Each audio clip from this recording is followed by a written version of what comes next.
The Mom Test, by Rob Fitzpatrick. This summary is brought to you by Hook My Book. The book is about how to talk to your customers effectively and how not to screw up. It is based on the author's experiences and advice from other founders. The advice is based on a casual approach to conversation. People shouldn't ask their mom if their business idea is a good one because she will lie to them. Instead, you should ask good questions to figure out whether your business idea is good. The Mom Test is a set of simple rules for crafting good questions that even your mom can't lie to you about. The measure of usefulness of an early customer conversation is whether it yields concrete facts about customers' lives and worldviews. These facts, in turn, allow businesses to improve their operations. Do not ask customers if your idea is good, or if they would buy it. Customers are only able to give you their opinions on things after they have tried it themselves or if they have researched it thoroughly. Do not ask customers what their dream product would do. Instead, ask them why they want the product or what the implications of it would be. This helps you to understand their motivations and constraints. An opinion is worthless. Anything involving the future is an over-optimistic lie. Questions like, would you buy a product which did X, or, what would your dream product do, are useless because they ask for opinions and hypotheticals from overly optimistic people. The author suggests asking the customer how they have been dealing with the problem, what other methods they have tried, and how much it would cost and be a pain to switch to a new solution. The author also suggests pricing the product in terms of the value it provides to the customer, rather than the cost to the company. It's important to ask where the money for the purchase will come from and who else within the customer's company will be involved in making the purchase. Finally, the author recommends asking other questions that will help the customer understand the purchasing process and potential roadblocks to the purchase. Bad data is not useful or accurate, and can lead to bad conversations and wrong decisions. When talking to customers, be sure to gather data rather than giving compliments. Compliments are often false, and can lead to further confusion and misunderstandings. In a good conversation, be sure to focus on pertinent information and ask relevant questions. Remember though, you don't need to end up with what you wanted to hear in order to have a good conversation. You just need to get to the truth.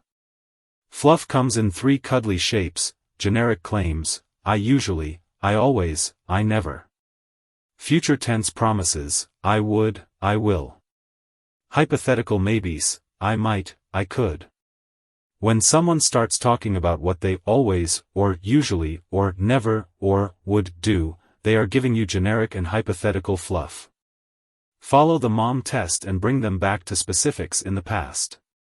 Ask when it last happened, for them to talk you through it, how they solved it, and what else they tried. Dig beneath ideas. An entrepreneur is always drowning in ideas, but they have too few ideas, not too many. Still, people adore giving us more. At some point during a good conversation, the person you're talking to may flip to your side of the table, which is good news. They are excited and see the potential, so they'll start listing tons of ideas, possibilities, and feature requests. When you hear a request, it's your job to understand the motivations which led to it. You do that by digging around the question to find the root cause. Why do they bother doing it this way? Why do they want the feature? How are they currently coping without the feature? Dig. Questions to dig into feature requests. Why do you want that? What would that let you do? How are you coping without it? Questions to dig into emotional signals. Tell me more about that. That seems to really bug you. I bet there's a story here. Talk less. When you are communicating with customer, it is important to be quiet and let the other person talk. This allows them to learn and express themselves more effectively. You should also wait to answer questions until the other person has finished speaking. This prevents them from trying to help you and interrupts the flow of conversation.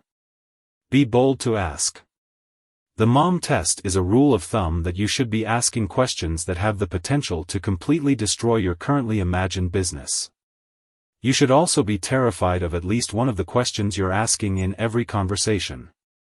This includes asking questions about money, legal matters, and customer feedback. It can be scary to ask these questions, but it's essential to pursue the truth in order to build a successful business. If you've got heavy product risk, as opposed to pure market risk, then you're not going to be able to prove as much of your business through conversations alone. The conversations give you a starting point, but you'll have to start building product earlier and with less certainty than if you had pure market risk.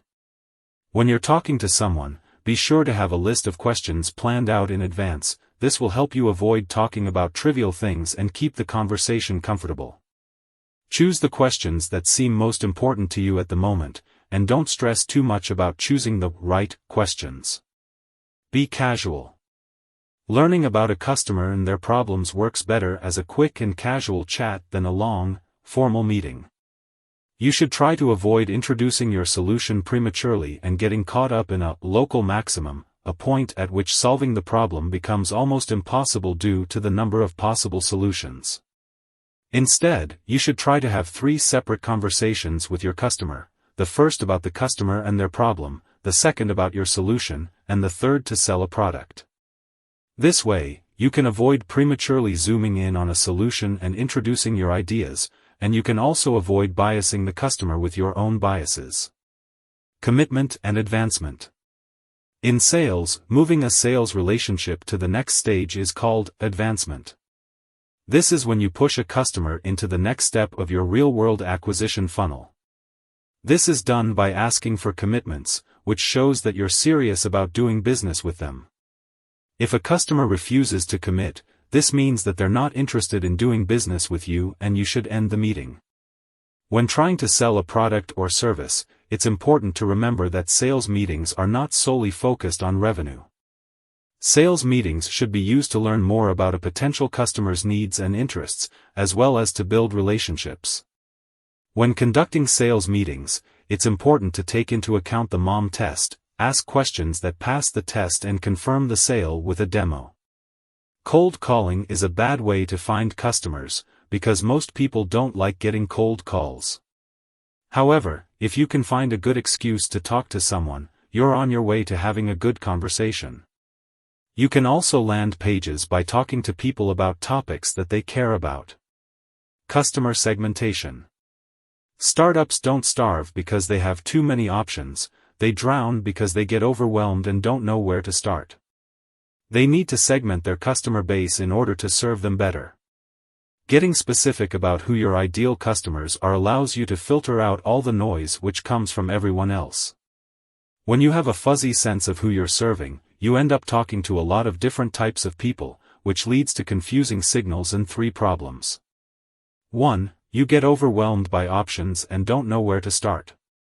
2. You aren't moving forward but can't prove yourself wrong. 3. You receive incredibly mixed feedback and can't make sense of it.